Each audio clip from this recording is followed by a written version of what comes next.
परमात्मा कहते मेरे साथ दो भाई, मैंने सब जग भूलिया पाया, सबके भूलना गिरी, एक ना भूलिया दो ना भूले, और भूली सब संसारी, और ब्रह्मा विष्णु महेश देख लो तीनों देवा गरबारी। ये सांग दचाई बैठे ब्याह करवा के बैठे, जैसे हल्लाएं को नहीं यहाँ से, अरे इनकी आयु फिक्स्ड है। तो कहने का भाव ये है, तो ये आत्मा परमात्मा की है। जब ये दुखी होती है तो वही आकर इनकी मदद करता है।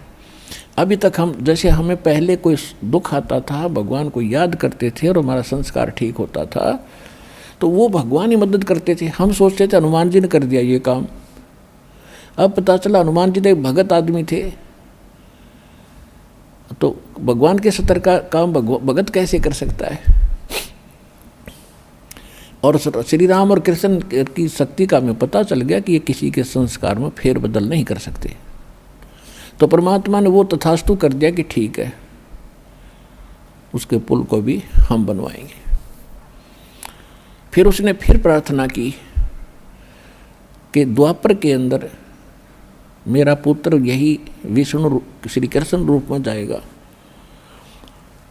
और वो एक शरीर छोड़ने के बाद एक मंदिर बनवाओगा जगन्नाथ के नाम पे, और समुद्र उसको बनने नहीं देगा, क्योंकि जब वही आत्मा श्री राम रूप में जाते हैं तो समुद्र को डराते धमकाते हैं। अग्निबाण दिखाया था श्री रामचंद्र जी ने कि या तो रास्ता दे दे नहीं तुझे जला दूंगा।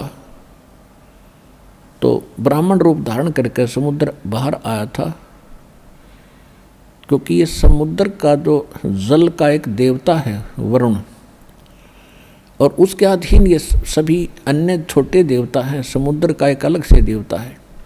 तो वो बाहर निकल कर आया ब्राह्मण रूप धारण करके। तो उसने प्रार्थना की थी, विनय की थी कि ऐसा ना करो, अगर इस समुद्र को फूंक दोगे तो रास्ता आपको फिर भी नहीं मिलेगा, ये खाई बन जाएगी कोई 1000 फुट गहरी, ऐसा काम करो। उसने तरीका बताया कि नल और नील नाम के 2 व्यक्ति हैं, आपके सैनिक हैं, उनके पास उनके गुरुदेव की द्वारा दी हुई एक शक्ति है। तो नल नील त्रेता युग में परमात्मा आए थे, जैसे कलयुग में कबीर नाम से थे, तो त्रेता में मुनिंद्र नाम से आ रहे थे। नल और नील उनके शिष्य बने थे। ये लंबी कथा फिर बताऊंगा, लेकिन आज जो प्रसंग है कुछ और है। रामचंद्र जी ने समुद्र को डराया धमकाया था, खुरकाया था, जिससे वो अक्षुब्ध बहुत हो गया। फिर उसने क्या किया, श्री कृष्ण रूप में जब ये श्री विष्णु जी यानी रामचंद्र जी आए, तो उन्होंने मृत्यु के बाद एक इंद्रदमन नाम के राजा थे उड़ीसा के, उनको स्वप्न में कहा कि मेरा एक मंदिर बनवा दे और इस स्थान पर बना दे समुद्र के किनारे, और जगन्नाथ नाम रख देना। तो काल ने कहा था कि वो समुद्र वो प्रतिशोध लेगा, जब श्री राम रूप में इसने उसको खुरका धमकाया था, अग्निबाण दिखा कर फूकना चाहा था, वो बेइज्जती मान गया, उसका बदला लेगा और वो बनने नहीं देगा मंदिर को। हालांकि परमात्मा मंदिर के विरोध में थे, फिर भी उन्होंने उसकी उस बात को भी मान लिया। लेकिन परमात्मा ने ये कहा था कि उस मंदिर में ना कोई मूर्ति पूजा होगी और ना ही कोई वहाँ बकवाद चलेगी, तो मैं उसकी मदद करूँगा। तो उसने कहा था ठीक है जी, जैसे आप उचित समझो ऐसे करना, लेकिन यह दया करियो। तो कहने का भाव यह है कि ये उसने कंडीशन रखी थी। फिर जब परमात्मा ने सारी यश कर दी, तब खड़ा हो गया, काम बनया, गर्द निकली और बच्चा सुखी। कहने लगा ठीक है, अब बेशक जाओ जोग जीत संसार में। देखो, जब आप कलयुग में आओगे, आपसे पहले मैं अपने दूत भेज के उनको ऐसा ज्ञान से रंग दूंगा, शास्त्र का बहाना करेंगे, नाम सदग्रंथों का लेंगे और ज्ञान सारी बकवाद सुनाएंगे। तीर्थ व्रत जप तप मन लाऊं, देवल धाम और पत्थर पुजवाऊं, और अनेक प्रकार के जैसे कोई व्रतों पर लगा दिया। और फिर कहते हैं 12 पंथ करूँ मैं सादा, नाम तुम्हारा ले करूँ आवाजा। और उन 12 पंथ नाम जो ले ही हमरे मुख में आन समोई। उन 12 पंथों में जो भी नाम लेगा दीक्षित होगा, जो कलयुग में चलाऊंगा, तो वो सभी मेरे ही मुख में आएंगे। जावो जोग जीत संसारा, जीवन मन कहा तुम्हारा। जीव तुम्हारा कहा न माने, हमरी ओढ़ हो बाद बखाने। कि जीव तुम्हारा कहा नहीं मानेंगे और मेरी तरफ खड़े होकर के यानी मेरे वकील बनेंगे और तेरे साथ वाद विवाद करेंगे। उसने कहा था कि प्रथम अंश हमारे जाई, पीछे अंश तुम्हारा आई। ऐसा वचन हर मोय दीजे, तब गवन संसार ही कीजे।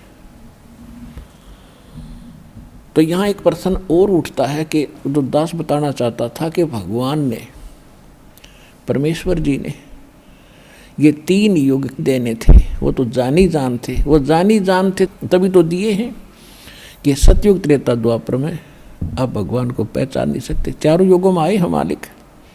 सतयुग में सत्सुकृत नाम से और 5 वर्ष की आयु में मनोजैसों के छक्के छुड़ा दिए थे।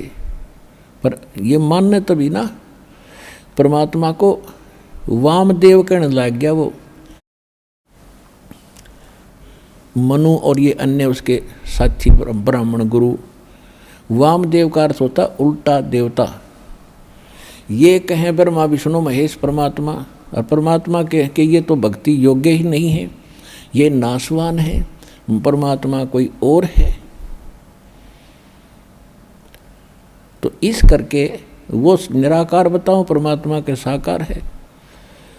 तो उल्टा ज्ञान तो उनका था और परमात्मा को उल्टा देवता कहने लगे। वाम माने उल्टा, जैसे एक राइट हैंड को बायां हाथ कहते हैं और एक लेफ्ट को उल्टा हाथ कहते हैं बामा।